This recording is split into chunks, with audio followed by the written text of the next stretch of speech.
I'm Amber Wilson, 32, working as a financial analyst in Boston. After years of hard work, I've built a modest but comfortable life for myself. So when I received mortgage documents in the mail for a house I never bought, I was confused. Then came the bombshell from my parents. We've decided you should be the one to pay for your sister's mortgage. When I refused, they actually sued me, demanding $480,000. What followed was a nightmare that tore my family apart and landed us in court. Before I tell you how this nightmare began, let me know where you're watching from, and don't forget to subscribe if you want to hear more stories about family financial drama that might save you from the same fate. To understand how things got so catastrophically bad between me and my family, you need to know a bit about the Wilson family dynamics. I grew up in a middle-class neighborhood in Connecticut with my parents, Eleanor and Richard Wilson, and my younger sister Heather, who's 4 years my junior. From as early as I can remember, there was always an imbalance in how my parents treated us. I was expected to be the responsible one, the achiever, the one who had it all together. Meanwhile, Heather was coddled, protected, and frankly, spoiled. If I got a B+ on a test, I'd be asked why it wasn't an A. If Heather got a C, my parents would celebrate that she passed and buy her something nice to encourage her. Our home wasn't outwardly abusive or anything that dramatic. It was filled with those subtle inequities that you don't fully process until you're an adult looking back. Like how I got a used bicycle for my 16th birthday while Heather got a car for hers. Or how I had to work part-time jobs throughout high school while Heather's only responsibility was to focus on being a teenager. I was the first in our family to go to college. I worked incredibly hard for a partial scholarship to Boston University, took out student loans for the rest, and worked 20 hours a week at the campus library to cover my living expenses. My parents contributed exactly $0 toward my education, claiming they needed to save for Heather's future. I didn't resent it then. I was proud of my independence and grit. Heather, on the other hand, went to 3 different colleges over 5 years, never completing a degree. My parents paid her full tuition each time, covered her apartment, gave her spending money, and never questioned when she dropped out to find herself. By the time she was 23, they had spent well over $150,000 on her abandoned educational pursuits, while I was still paying off my student loans. After college, I landed an entry-level position at a financial firm in Boston. I lived with 3 roommates in a cramped apartment, ate ramen noodles more often than I care to admit, and put every spare dollar toward my student debt. It took 5 years of living like that, along with several promotions, before I could afford my own 1-bedroom apartment. I built an emergency fund, contributed to my 401k, and eventually paid off my student loans by age 30. Financial independence was hard-won, but I was proud of it. Meanwhile, Heather bounced from job to job, retail, waitressing, administrative work, never staying anywhere longer than a few months. She lived in our parents' basement rent-free until she was 27. When she finally moved out, my parents co-signed her lease and paid her security deposit. They also furnished her apartment as a housewarming gift. Throughout our 20s, there were countless instances where my parents expected me to help out financially with Heather's needs. When her car broke down, my mother called me instead of a mechanic. "You're good with money," she'd say. "Surely you can spare a few $100s for your sister's car repair? She really needs it for work." Or when Heather wanted to go on vacation with friends but couldn't afford it, my father would call to suggest I treat her as a birthday gift, even if her birthday was months away. Each time, I felt a mixture of resentment and obligation. I'd usually give in, telling myself it was a one-time thing and that family helps family. But it was never just once. It became an unspoken expectation that since I was doing well, I should subsidize my sister's lifestyle. Family gatherings became increasingly tense as I entered my 30s. I'd mention a promotion or a small investment I'd made, and my mother would immediately turn the conversation to how Heather was struggling to make rent or how her credit card debt was stressing her out. The implication was always clear. Your success means you should be solving her problems. Last Thanksgiving was particularly uncomfortable. I'd just been promoted to senior financial analyst, which came with a significant salary increase. I made the mistake of mentioning it when my aunt asked how work was going. Within minutes, my father pulled me aside to ask if I'd consider helping out with Heather's debt consolidation loan. "She's drowning in interest payments," he said.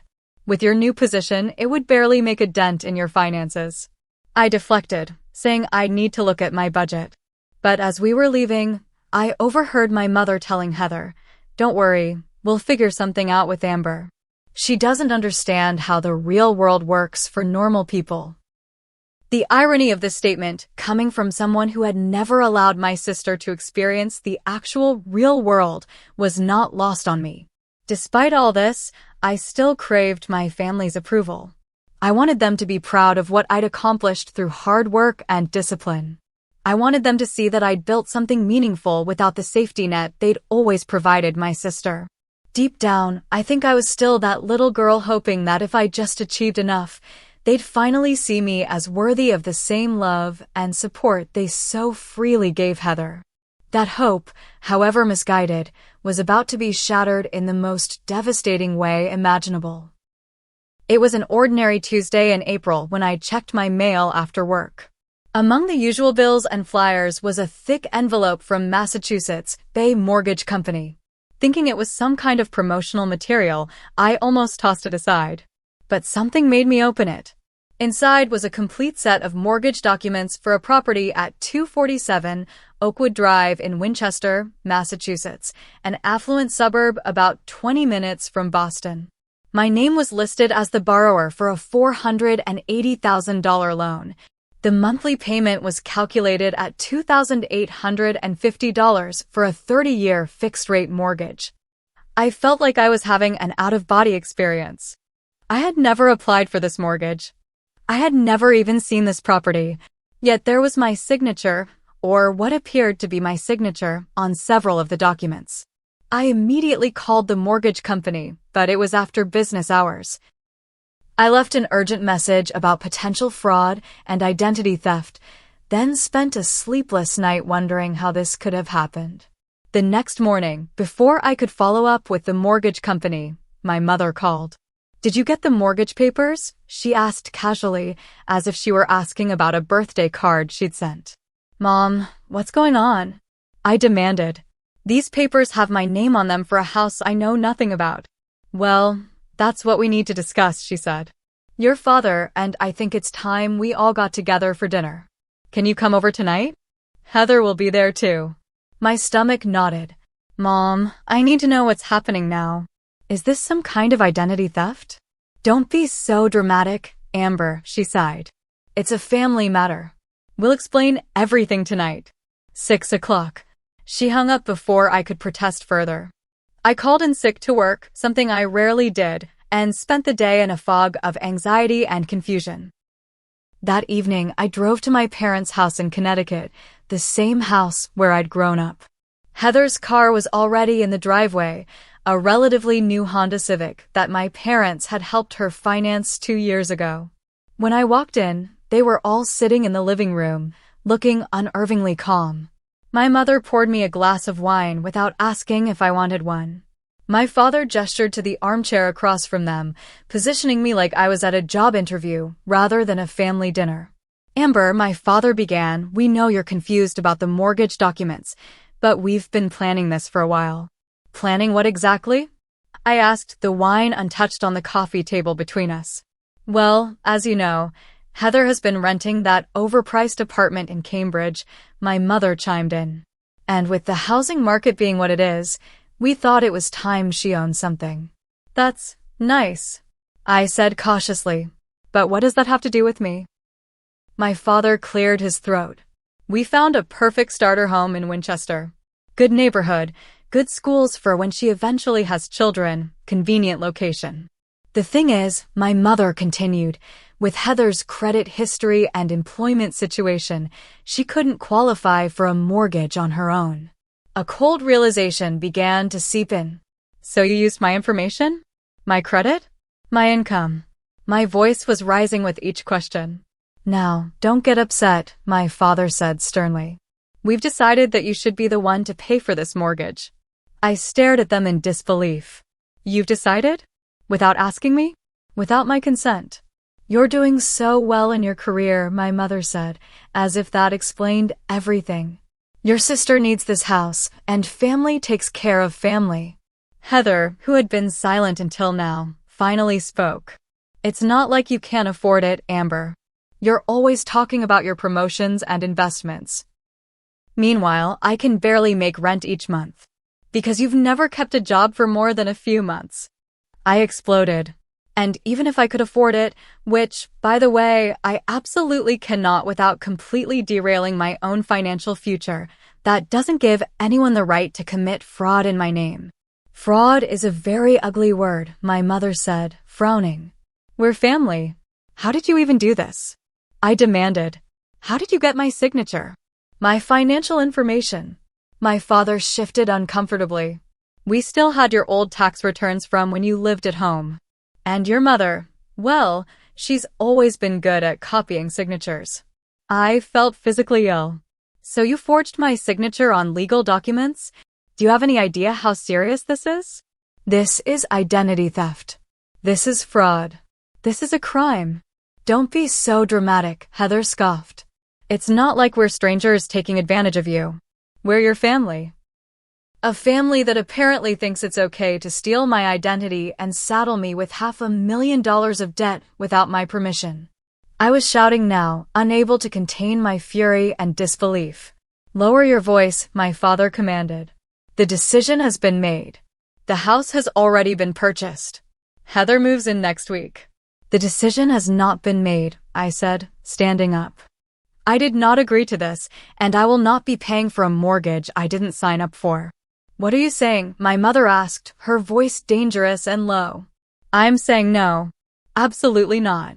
I will not pay a single penny toward this mortgage.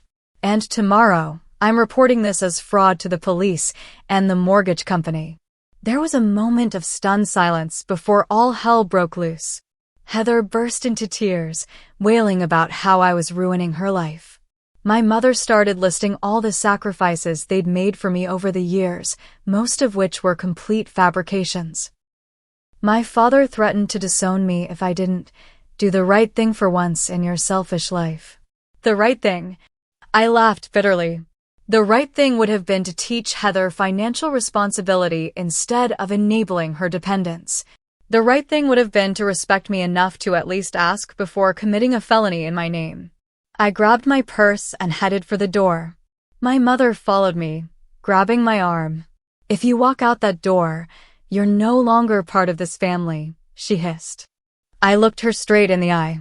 If being part of this family means letting you destroy my financial future and break the law, then maybe I don't want to be part of it anymore. I drove home that night with tears streaming down my face, vacillating between rage, betrayal, and crushing grief. The family I'd spent my whole life trying to please had just revealed the true extent of their disregard for me. I wasn't a daughter to them. I was an ATM with an inconveniently independent mind. The morning after that disastrous family dinner, I called my friend Jessica, who works as a paralegal at a law firm specializing in financial crimes. I explained the situation, my voice still shaking with anger and disbelief. Amber, this is serious, Jessica said after listening to my story. What your parents did is identity theft and mortgage fraud. These are federal crimes with serious penalties. I know, I said, feeling sick. But they're my parents. And it would destroy my sister if they went to jail. Look, I'm not saying you need to press criminal charges right away, but you absolutely need to protect yourself legally and financially. This mortgage is in your name. If payments aren't made, it's your credit score that will tank, your future that will be affected.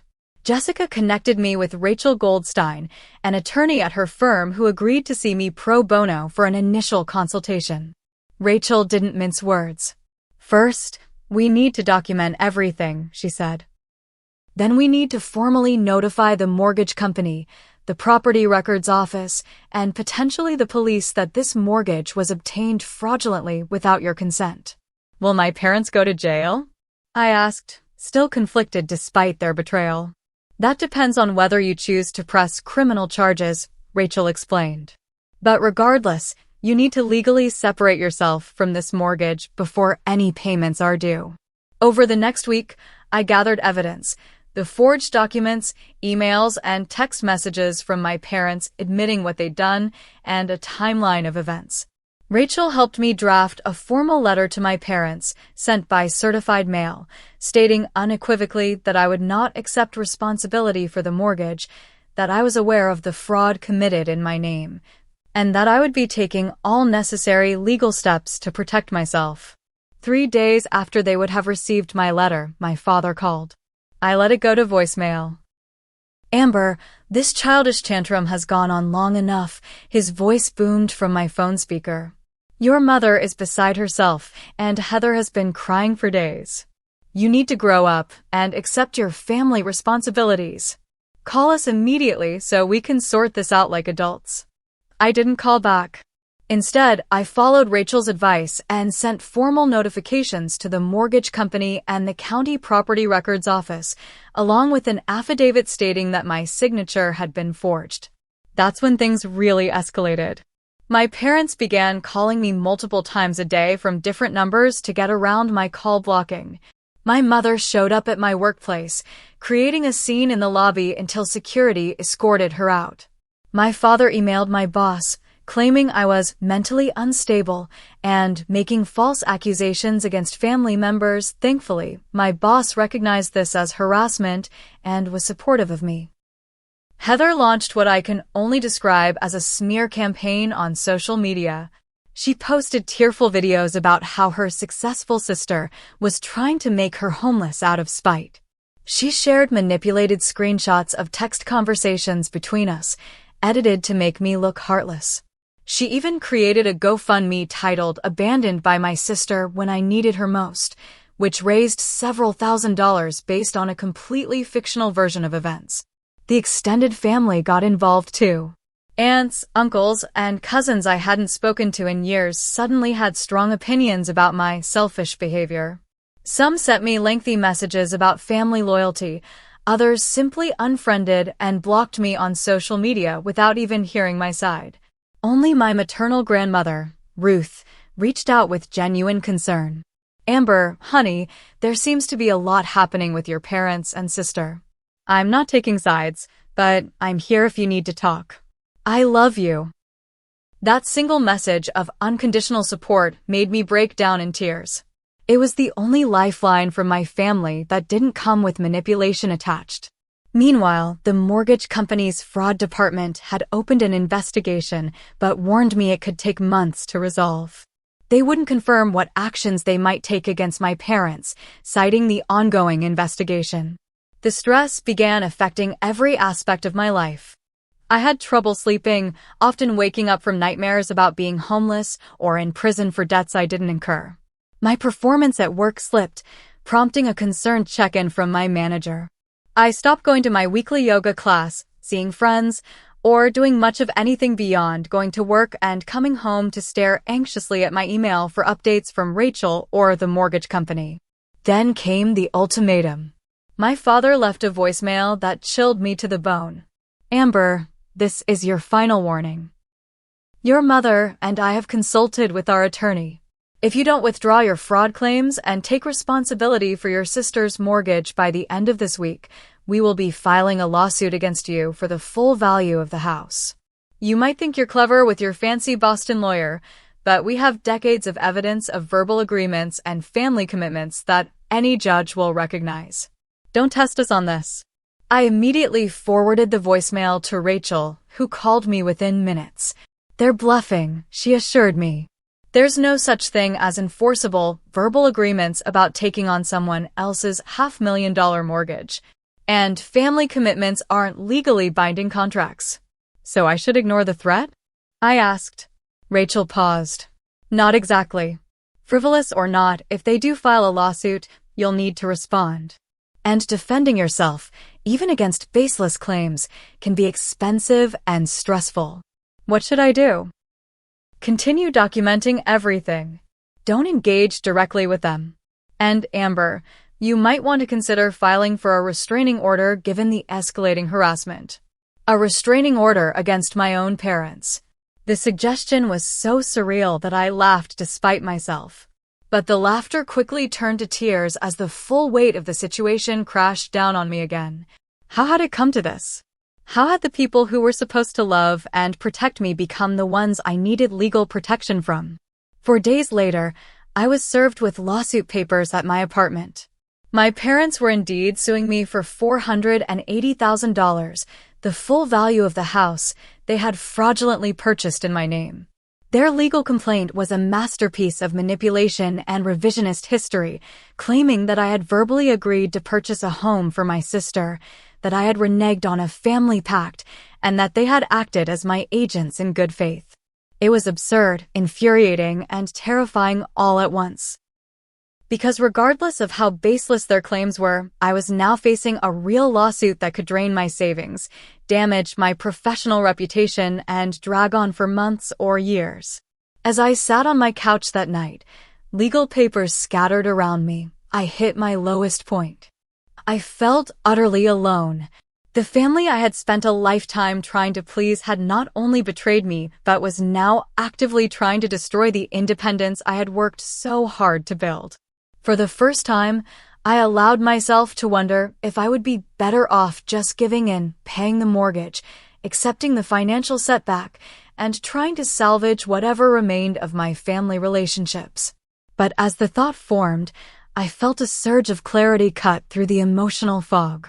No, this wasn't about money anymore. This was about standing up to decades of manipulation and unequal treatment. This was about refusing to be financially abused by the people who should have been my biggest supporters. I picked up my phone and called Rachel. They're actually suing me, I said when she answered. And I want to fight this. All the way. The lawsuit my parents filed against me was officially titled Wilson and Wilson vs. Wilson, a painfully ironic reflection of how family had turned against family. The complaint was 37 pages long, filled with allegations ranging from breach of verbal contract to unjust enrichment to familial fraud, that last one not even being a real legal concept. Rachel reviewed it and confirmed what she had suspected. It was a legally flimsy case designed primarily to intimidate me into compliance. But flimsy or not, I still needed to respond formally within 21 days or risk a default judgment against me. I can help with the initial response, Rachel offered, but for a case this complex, you really need a litigation attorney who specializes in family financial disputes. The problem was that litigation attorneys are expensive, prohibitively so for someone with a decent but not extravagant salary like mine. Rachel provided me with several referrals, and after consultations with 3 different lawyers, I settled on Marcus Bennett, who had a strong track record in cases involving family financial exploitation. His retainer was $10,000, which represented almost all of my emergency fund, money I had diligently saved over years of careful budgeting. I'll be honest with you, Ms. Wilson, Marcus said during our first official meeting. This case has no legal merit whatsoever. Your parents have no grounds to force you to pay for a mortgage you didn't consent to, especially one obtained through forged documents. That's good news, right? I asked. Yes and no. The good news is that we should eventually win. The bad news is that eventually it could be a long and expensive road. Your parents' strategy appears to be to drain you financially and emotionally until you give up and settle. Marcus helped me file a comprehensive answer to the complaint, denying all allegations and asserting counterclaims for harassment, intentional infliction of emotional distress, and defamation based on the false statements my family had made about me publicly. We also filed a motion to dismiss the case entirely, arguing that there was no legal basis for their claims. But as Marcus had warned, the legal system moves slowly. The judge assigned to our case, Caroline Reeves, set a hearing date for the motion to dismiss, 3 months away. In the meantime, my life continued to unravel. The mortgage company's fraud investigation was ongoing, but they informed me that until it was resolved, the mortgage remained technically in my name, a fact that was already impacting my credit score and ability to make any other major financial decisions. My sister Heather had indeed moved into the house at the center of the dispute, posting smug photos on Instagram of her new home with captions like "so blessed" and "dreams do come true when you have people who love you." Each post felt like a deliberate twist of the knife. The financial strain became increasingly severe. Between the legal retainer, the ongoing attorney fees, and the time I had to take off work for depositions and meetings with Marcus, I was rapidly depleting my savings. I had to cancel a planned vacation, stop contributing to my 401k, and start using credit cards for basic expenses like groceries, something I had proudly avoided since my post-college years. The emotional toll was even worse. I lost 10 pounds in a month because I couldn't stomach food. My hair started falling out in clumps from stress. I had panic attacks in the middle of the night, waking up gasping for air, convinced I was drowning in invisible debt. My few remaining friends tried to be supportive, but it was clear they were baffled by the situation. "Can't you just work this out?" they'd ask. "They're your family, after all." Or worse, "Maybe you should consider helping your sister if you can afford it. Family is forever." These well-intentioned but clueless comments only deepened my isolation.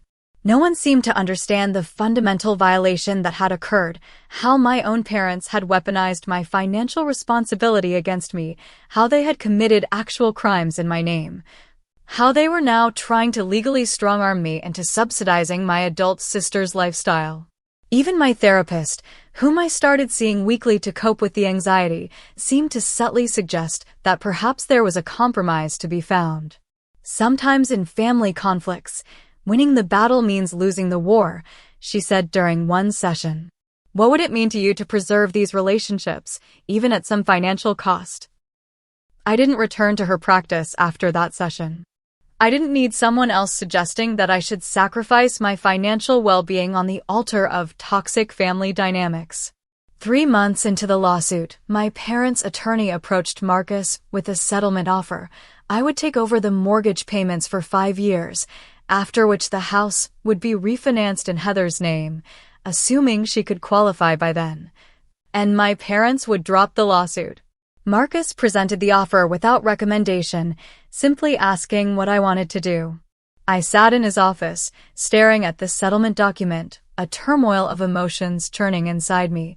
Part of me, the exhausted, financially drained, emotionally depleted part, was tempted to accept just to end the nightmare.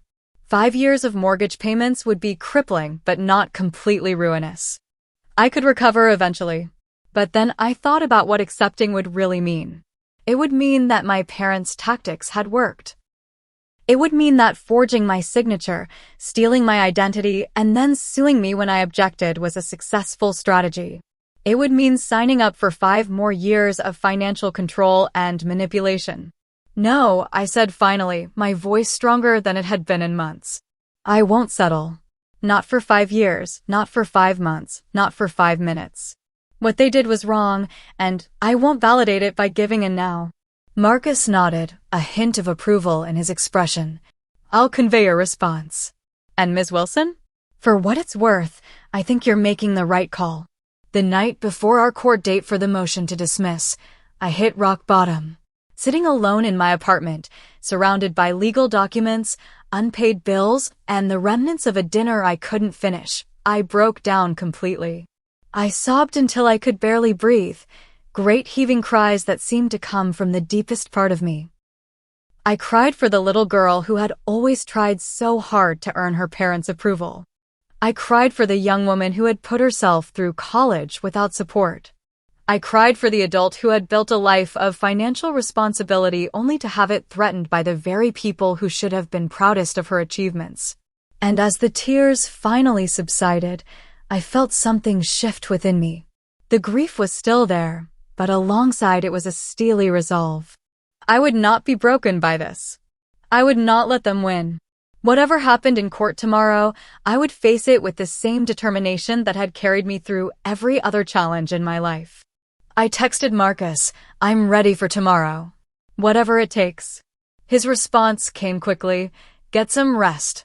I'll see you at the courthouse at 8:30 a.m. And Amber? You're stronger than you know." For the first time in months, I slept through the night without nightmares. The county courthouse was an imposing stone building that seemed designed to intimidate. I arrived at 8:15 a.m., 15 minutes earlier than planned, wearing my most professional navy blue suit and low heels. Marcus met me on the courthouse steps, briefcase in hand and confidence in his stride. "Remember," he said as we walked through the security checkpoint, "Judge Reeves has a reputation for being thorough and fair, but she doesn't tolerate emotional appeals in place of legal arguments. Let me do the talking unless she directly addresses you." We were directed to courtroom 4B, where several other cases were scheduled before ours. I spotted my parents and Heather sitting on the opposite side of the gallery, all three dressed in conservative outfits that screamed respectable family. My mother clutched a handkerchief as if already prepared to dab at theatrical tears. My father sat rigidly upright, jaw clenched in the expression I'd known since childhood to mean he expected complete compliance. Heather kept her eyes down, but I caught her shooting me a venomous glance when she thought I wasn't looking. Their attorney, Lawrence Peterson, was a silver-haired man in an expensive suit who exuded smug confidence. He nodded curtly in Marcus's direction, but didn't acknowledge me at all. At precisely 9 a.m., the bailiff called the court to order, and Judge Caroline Reeves entered.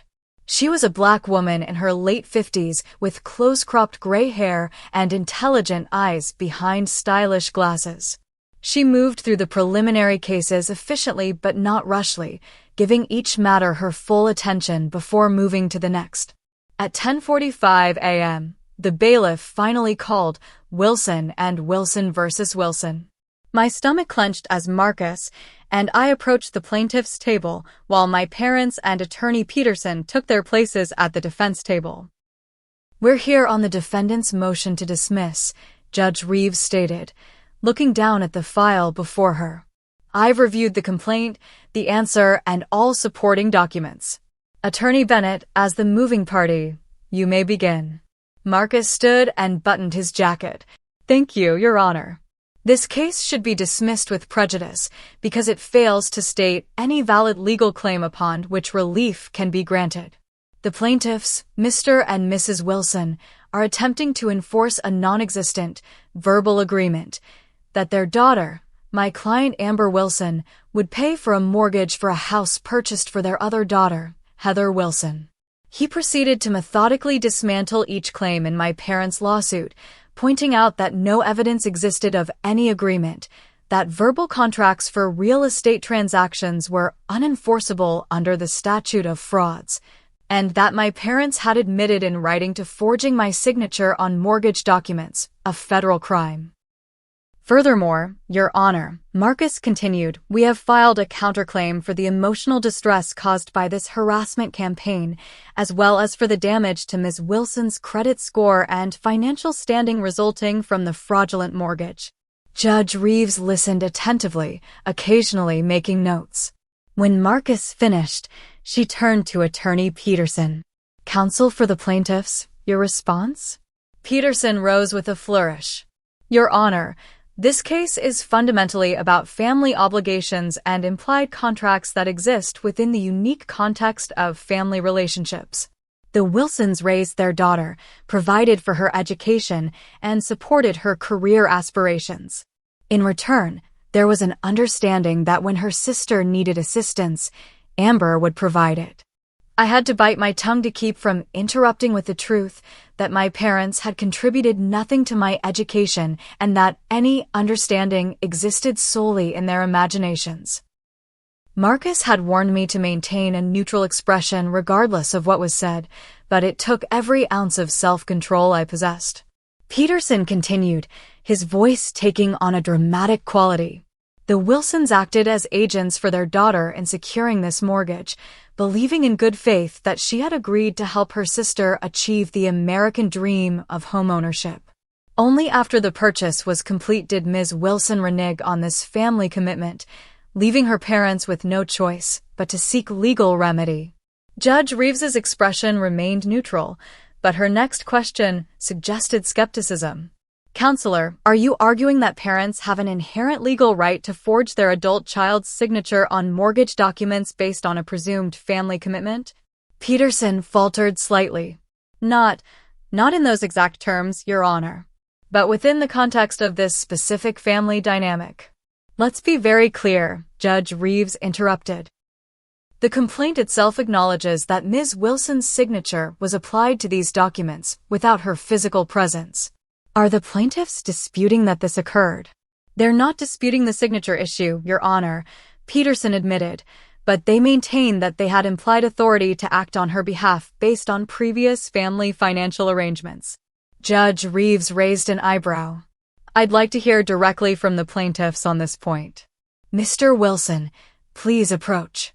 My father stood and walked to the witness stand where he was sworn in. His testimony was a masterclass in revisionist history and emotional manipulation. Your Honor, we've always been a close family that helps each other, he began, his voice warm and paternal. When Amber was succeeding in her career, we were so proud. We naturally assumed, based on our family values, that she would want to help her sister who hasn't been as fortunate. Did you specifically ask MS Wilson if she would take on a $480,000 mortgage for her sister before you completed these documents? Judge Reeves asked. Well, not in those exact words, my father hedged. But we've had many conversations over the years about Heather's housing situation and Amber's responsibility as the successful sibling to help out. So that's a no, Judge Reeves stated flatly. You did not explicitly ask, and she did not explicitly agree. It was understood, my father insisted. Mr. Wilson, understanding that you are under oath, Judge Reeves continued, did you or did you not forge your daughter's signature on these mortgage documents? My father shifted uncomfortably. I wouldn't use the word forge, Your Honor. My wife signed on Amber's behalf because we genuinely believed she would want to help her sister. Judge Reeves's expression hardened. Mr. Wilson, signing someone else's name without their express permission is the definition of forgery. It doesn't matter if that person is your daughter or a complete stranger. My mother was called next and delivered a tearful performance about how I had abandoned my family responsibilities and how they had only acted out of desperate concern for Heather's well-being. Heather followed with her own testimony, painting herself as the victim of my financial bullying and selfish success. Throughout their testimonies, Marcus made occasional objections when their statements veered into hearsay or unsubstantiated claims, most of which Judge Reeves sustained. When it was my turn to testify, I took a deep breath and reminded myself to stick to the facts. I explained how I had put myself through college without parental support, how I had built my financial stability through years of careful planning and sacrifices, and how I had never, not once, agreed to take on a mortgage for my sister. MS Wilson, Judge Reeves asked, have there been previous instances where your parents made financial decisions on your behalf without your consent? Yes, Your Honor, I replied, and proceeded to detail several smaller instances over the years, credit card applications submitted in my name, loan co-signing I hadn't agreed to, tax returns filed on my behalf without my review. And did you confront them about these incidents? I did, Your Honor. Each time, they dismissed my concerns, saying it was just family helping family and that I was being unnecessarily formal about money matters. During cross-examination, Peterson tried to portray me as cold and uncaring, asking loaded questions like, "Isn't it true that you've consistently put your own financial interests above your sister's well-being?" And, "Would it really have been such a hardship to help your struggling sister when you're doing so well financially?" Marcus objected to most of these questions as argumentative, and Judge Reeves sustained the objections, occasionally reminding Peterson to stick to legally relevant questions. The most damning evidence came during the final phase of the hearing, when Marcus introduced a series of text messages and emails between my parents that I had only recently discovered through the legal discovery process. In one exchange, my father had written to my mother, "Amber will never agree to this if we ask directly. Better to move forward and present it as a fait accompli. She's always been too independent for her own good."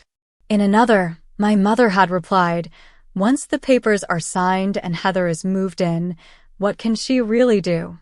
She won't let her sister become homeless, no matter how much she complains." These messages revealed the premeditated nature of their actions and directly contradicted their testimony about implied authority and family understanding.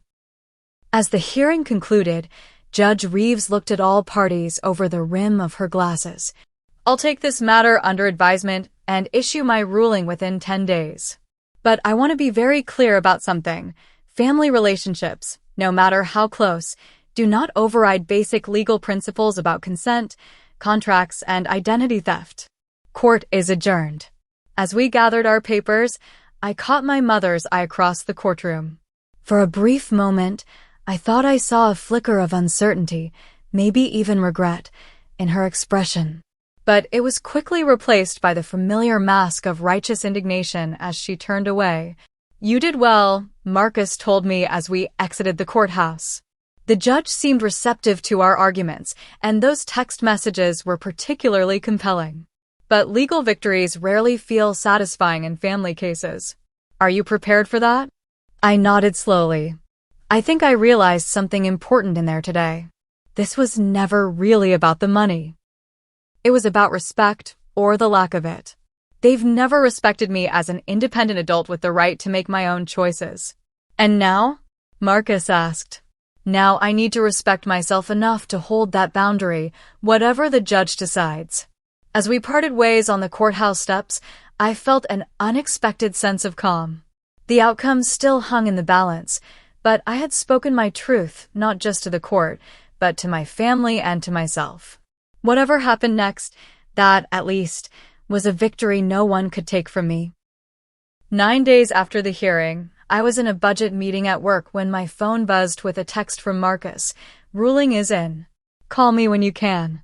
My heart pounded as I excused myself and stepped into the hallway. Marcus answered on the first ring. "Judge Reeves dismissed the case with prejudice," he said without preamble. "She also granted our motion for sanctions against your parents and their attorney for filing a frivolous lawsuit." I leaned against the wall, legs suddenly weak. What exactly does that mean? It means several things. First, the case is completely dead. They can't refile it or bring these claims again. Second, they'll have to pay a portion of your legal fees as a penalty for abusing the legal system. And third, the judge included some very strongly worded opinions about their conduct that might be relevant if the mortgage company or prosecutors decide to pursue the fraud angle. I closed my eyes, relief washing over me in waves. "How much of my legal fees?" She awarded $15,000, which won't cover everything but will certainly help. There's more, though. The judge also granted a temporary restraining order preventing your parents or sister from contacting you directly for the next 90 days. She cited the pattern of harassment and intimidation. I hadn't even asked for a restraining order at the hearing, though Rachel had suggested it months earlier.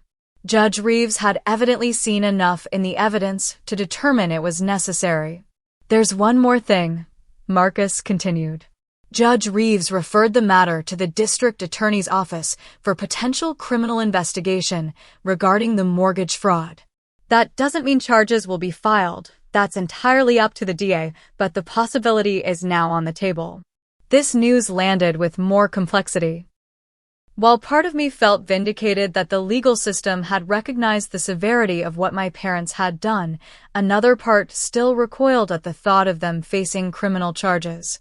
"What happens with the house and mortgage?" I asked. The judge ordered that the mortgage company be formally notified of her findings, which should help resolve your fraud claim with them. As for the house itself, that's between your parents, your sister, and the mortgage company now. Legally, you're completely disconnected from it. When I hung up, I sat in the office stairwell for several minutes, trying to process the mixture of relief, vindication, grief, and lingering anger that swirled within me. I had won completely and unequivocally, yet victory felt nothing like I had imagined it would. News of the ruling spread quickly. By that evening, it had somehow leaked to local media, with a headline in the Boston Globe's online edition reading, "Judge rules against parents who forged daughter's signature on mortgage." The article was brief but accurate, citing court documents and including a statement from Marcus about the importance of respecting financial boundaries even within families. I turned off my phone that night, unable to face the inevitable barrage of reactions. When I turned it back on the next morning, I had 47 missed calls, over 100 text messages, and countless social media notifications. Some were from journalists seeking comments. Many were from extended family members, some expressing shock and support, others condemning me for taking family matters to court. Several were from old friends who had initially sided with my sister, but were now awkwardly attempting to reconnect. The most shocking, however, was a voicemail from my sister Heather, left at 2:13 a.m. "I hope you're happy now," she slurred, clearly intoxicated. "Mom's had 2 panic attacks since the ruling. Dad's talking about declaring bankruptcy. And I have 30 days to get out of my house because the bank is foreclosing. You've destroyed this family, Amber. I always knew you were selfish, but I never thought you'd go this far. I hope your precious money keeps you warm at night because you don't have a family anymore." I deleted the message after listening to it once, deciding not to give it any power over my emotions. Whatever happened with the house was the consequence of my parents' actions, not mine. I couldn't control how they chose to interpret events or whether they ever accepted responsibility. 3 days after the ruling, I received an unexpected email from my Uncle Paul, my father's brother who had distanced himself from the family years ago for reasons I'd never fully understood. "Amber, I've been following what happened with your parents and the mortgage situation. I want you to know that I'm proud of you for standing your ground. What they did to you, they did similar versions of to me back in the 90s. It's a pattern that goes back generations in this family. I'm sorry you had to go through this alone. If you ever want to talk, I'm here." His email provided a missing piece of the puzzle. This wasn't just about me or even about Heather. It was about a deeply entrenched family dynamic of financial exploitation disguised as family helping family.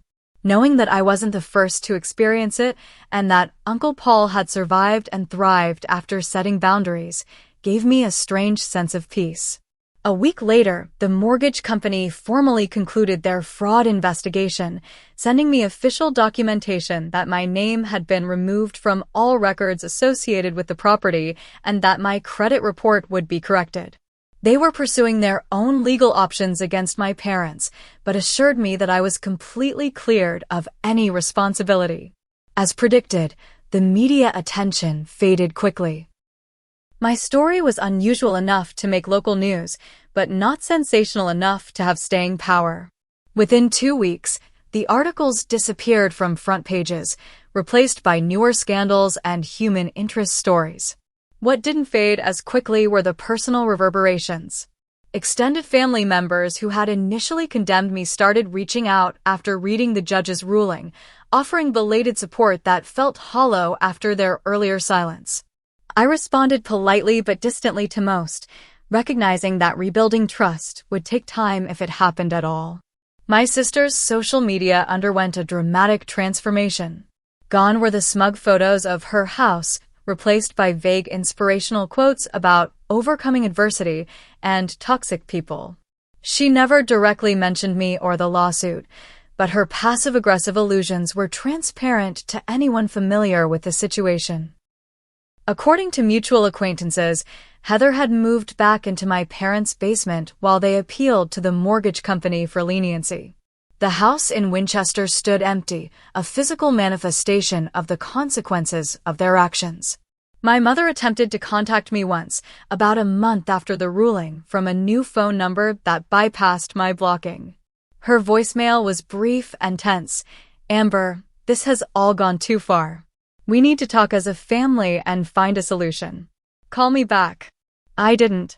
The most unexpected outcome came 6 weeks after the court ruling, when I received a formal letter from the district attorney's office.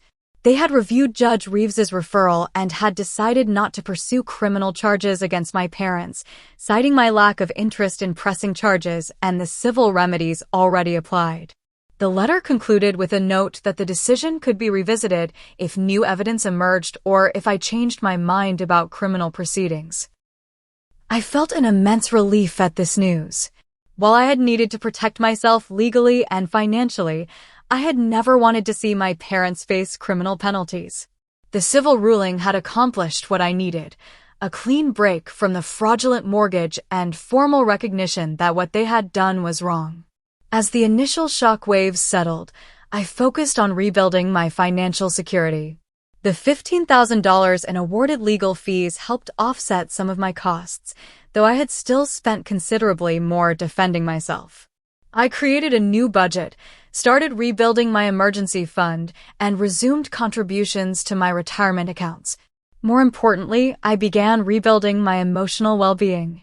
I found a new therapist who specialized in family estrangement and financial abuse, someone who validated my experience instead of pushing for reconciliation at any cost.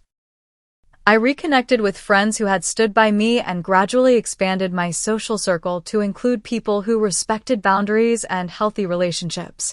6 months after the ruling, I received an unexpected package at my apartment. Inside was a small wooden box I recognized from my childhood, a jewelry box my grandfather had made for me that had always remained at my parents' house. With it was a brief note in my grandmother Ruth's handwriting. "This belongs with you. Love always, Grandma." I called her that evening, and for the first time, she shared her own complicated history with my parents. "Your mother has always played favorites," she said gently. "She did it with her sisters, too. I should have stepped in more when you were young, but, well, hindsight is always clearer." That conversation with Grandma Ruth was the beginning of a new relationship between us. One based on mutual respect and honest communication rather than the performative family harmony that had masked dysfunction for so long. As the 6-month mark passed, I realized something important. Despite the trauma and financial strain of the lawsuit, I felt lighter than I had in years. The constant anxiety of waiting for the next unreasonable family demand had lifted. The exhausting effort of trying to earn approval that would never come had ceased. For perhaps the first time in my adult life, I was truly independent, not just financially, but emotionally. The media attention had entirely disappeared by then, but occasionally I would receive a message from a stranger who had heard about my case through legal circles or personal networks. "Your story helped me set boundaries with my own financially abusive parents," one woman wrote. "Thank you for fighting so publicly for what was right." These messages reminded me that standing up for myself hadn't just been about a mortgage or money. It had been about challenging a narrative that financial exploitation is acceptable when it comes from family, a narrative that traps too many people in cycles of abuse disguised as love. I never did hear directly from my parents again. Through the family grapevine, I learned that they had indeed declared bankruptcy and were downsizing to a smaller home. Heather had apparently found a job as an administrative assistant and was turning her life around, though what that meant in practical terms varied depending on who was telling the story. I wished them well from a distance, but I had no illusions about reconciliation. Some bridges, once burned, cannot and should not be rebuilt. Some relationships are healthier in their absence than in their presence. One crisp autumn day, About 8 months after the court ruling, I was having coffee with my friend Jessica, the paralegal who had first helped me navigate the legal maze, when she asked a question that gave me pause. Do you ever regret it?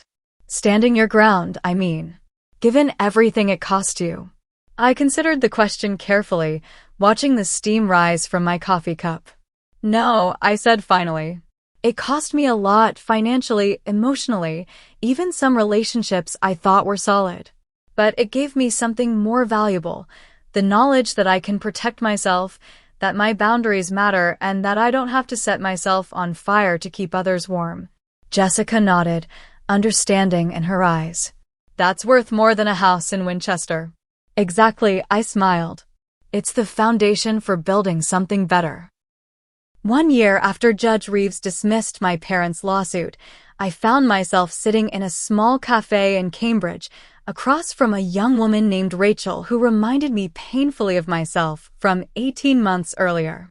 She was clutching a folder of bank statements, her eyes rimmed with exhaustion and stress. My parents took out a car loan in my name, she explained, voice trembling. They say it's my duty to help them since they raised me. But I'm still paying off my student loans, and I can barely make my own rent. I had met Rachel through an online support group for survivors of family financial abuse, a group I had joined 6 months earlier as part of my own healing journey and had eventually become a moderator for. This was our first in-person meeting, a step beyond the digital conversations that had connected us. First, I told her gently, I want you to know that you're not alone in this. What they're doing is not normal or acceptable, no matter how they try to frame it.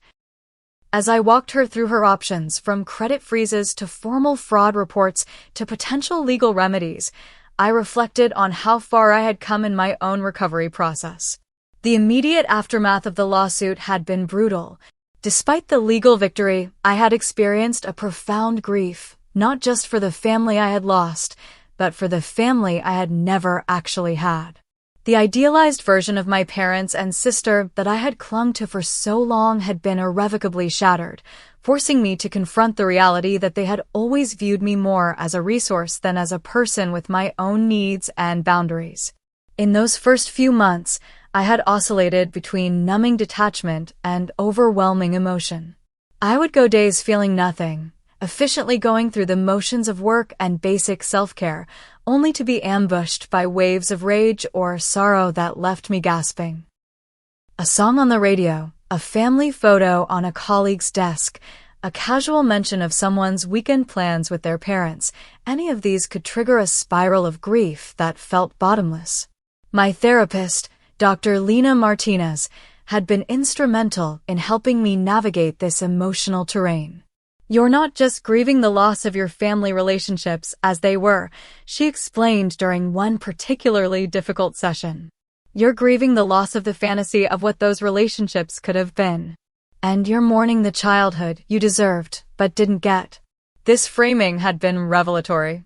It gave me permission to acknowledge the depth of my loss, while also recognizing that what I was losing had largely been an illusion, a story I had told myself to make the reality of my family's dysfunction more bearable.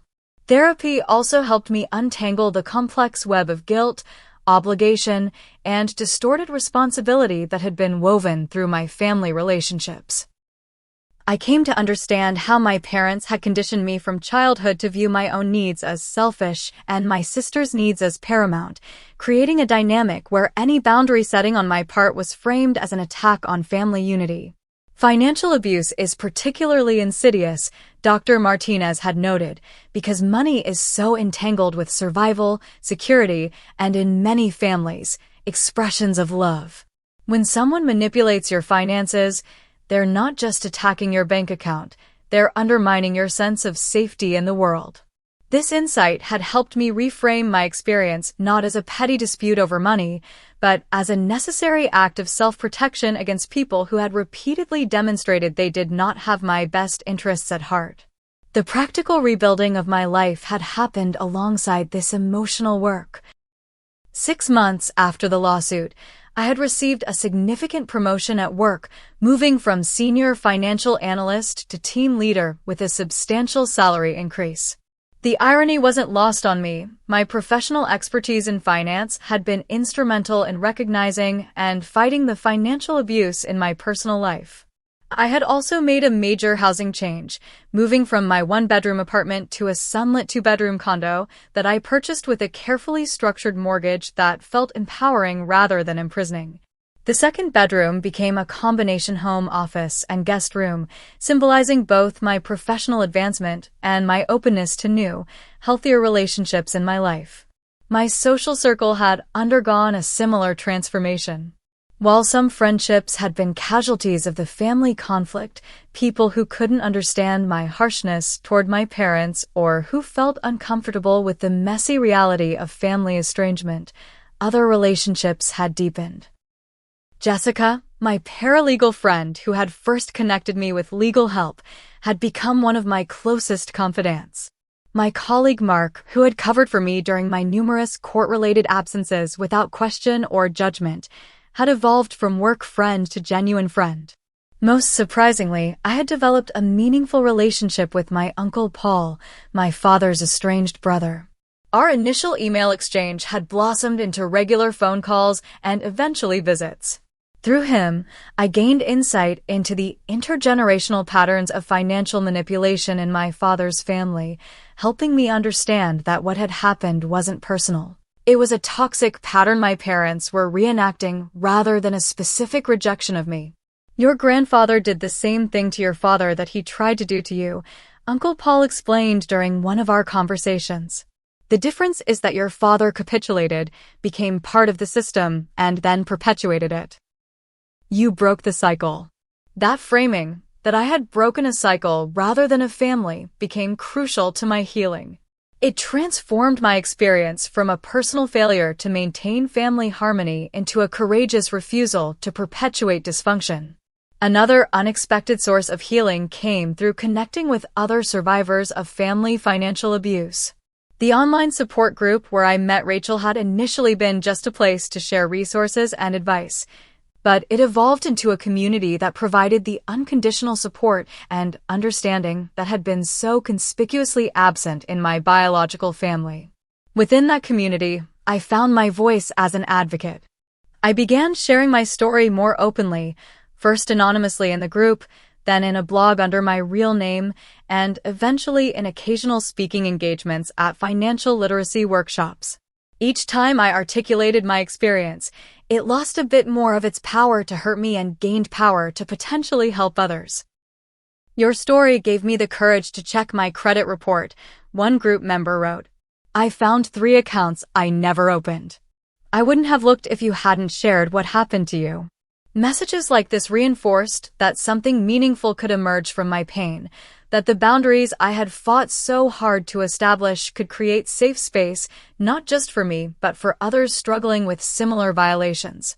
Around the 1-year mark after the lawsuit, I received an unexpected email from my sister Heather. Unlike her previous communications, which had been filled with blame and entitlement, this message was subdued and tentative. I've been doing a lot of thinking, she wrote.